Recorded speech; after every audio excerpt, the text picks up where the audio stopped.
Tempo ಪಲ್ಟಿಯಾಗಿ 5 ಸಾವನ್ನಪ್ಪಿರುವಂತಹ ದುರ್ಘಟನೆ ನಡೆದಿದೆ. ಉಡುಪಿ ಜಿಲ್ಲೆ ಕಾಪುವಿನಲ್ಲಿ ಈ ಘಟನೆ ನಡೆದಿದ್ದು, ವಾಹನದಲ್ಲಿ ಒಟ್ಟು 12 ಮಂದಿ ಸಂಚರಿಸ್ತಾ ಇದ್ರು. ಇದರಲ್ಲಿ 4 ಮಂದಿಯ ಸ್ಥಿತಿ ಚಿಂತಾಜನಕವಾಗಿದೆ ಅಂತ ಹೇಳಲಾಗ್ತಾ ಇದ್ದು, ವಿವಿಧ ಆಸ್ಪತ್ರೆಗಳಲ್ಲಿ ಚಿಕಿತ್ಸೆಯನ್ನ ಪಡೆಯುತ್ತಿದ್ದಾರೆ. ಈ ಕುರಿತ ಕಂಪ್ಲೀಟ್ ಡೀಟೇಲ್ಸ್ ಇಲ್ಲಿದೆ, ನೀವೇ ನೋಡಿ.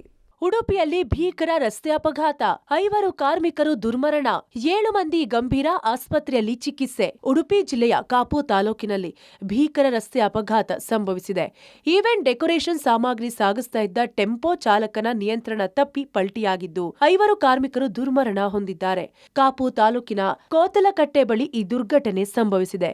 ಡೆಕೋರೇಷನ್ ಸಾಮಗ್ರಿ ಸಾಗಿಸ್ತಾ ಇದ್ದ ವೇಳೆ ಟೆಂಪೋ ಚಾಲಕನ ನಿಯಂತ್ರಣ ತಪ್ಪಿ ಹೆದ್ದಾರಿ ಡಿವೈಡರ್ ಹಾರಿ ಸರ್ವಿಸ್ ರಸ್ತೆಗೆ ಉರುಳಿ ಬಿದ್ದಿದ್ದು, ಟೆಂಪೋನಲ್ಲಿದ್ದ 12 ಕಾರ್ಮಿಕರು ಚಲ್ಲಾಪಿಲ್ಲಿಯಾಗಿ ಬಿದ್ದಿದ್ದಾರೆ.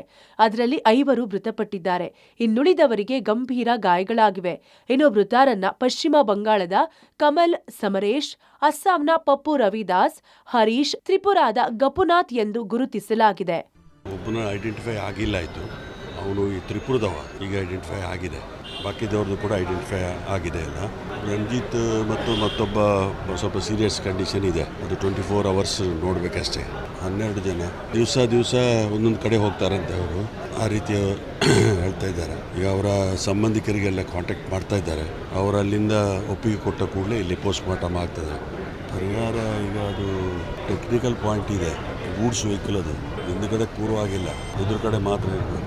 ಟೆಂಪೋ ಕಾಪು ಮಜೂರಿನಿಂದ ಮಲ್ಪೆಗೆ ಡೆಕೋರೇಷನ್ ಕೆಲಸಕ್ಕೆ ಬೇಕಾದ ಸಲಕರಣೆಗಳನ್ನ ಸಾಗಿಸುತ್ತಿತ್ತು. ವಾಹನದಲ್ಲಿ ಒಟ್ಟು 12 ಮಂದಿ ಕಾರ್ಮಿಕರಿದ್ರು. ರಾಷ್ಟ್ರೀಯ ಹೆದ್ದಾರಿಯಲ್ಲಿ ಸಾಗುತ್ತಿದ್ದಾಗ ಚಾಲಕನ ನಿಯಂತ್ರಣ ತಪ್ಪಿದ ಟೆಂಪೋ ರಸ್ತೆಯ ಡಿವೈಡರ್ಗೆ ಡಿಕ್ಕಿ ಹೊಡೆದು ಪಲ್ಟಿಯಾಗಿದೆ.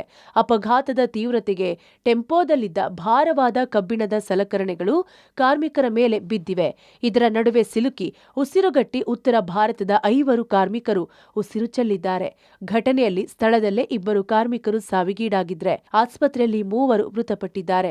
ವಾಹನದಲ್ಲಿದ್ದ 12 ಜನರ ಪೈಕಿ ಇನ್ನುಳಿದ 7 ಕಾರ್ಮಿಕರಿಗೆ ಗಂಭೀರ ಗಾಯಗಳಾಗಿದ್ದು, ವಿವಿಧ ಖಾಸಗಿ ಆಸ್ಪತ್ರೆಗಳಿಗೆ ದಾಖಲಿಸಿ ಚಿಕಿತ್ಸೆ ನೀಡಲಾಗುತ್ತಿದೆ. ಇನ್ನು ವಿಷಯ ತಿಳಿಯುತ್ತಿದ್ದಂತೆಯೇ ಸ್ಥಳಕ್ಕೆ ಕಾಪು ಪೊಲೀಸರು ದೌಡಾಯಿಸಿ ಪರಿಶೀಲನೆ ನಡೆಸಿದ್ದಾರೆ. ಇನ್ನು ಮಾಜಿ ಶಾಸಕ ಲಾಲಾಜಿ ಮೆಂಡನ್, ಮಾಜಿ ಸಚಿವ ವಿನಯ್ ಕುಮಾರ್ ಸೊರಕೆ ಭೇಟಿ ನೀಡಿದ್ದಾರೆ. ಗಾಯಾಳುಗಳಿಗೆ ಸಾಂತ್ವನ ಹೇಳಿ ಮೃತರ ಕುಟುಂಬಗಳಿಗೆ ಮಾಹಿತಿ ನೀಡಿದ್ದಾರೆ.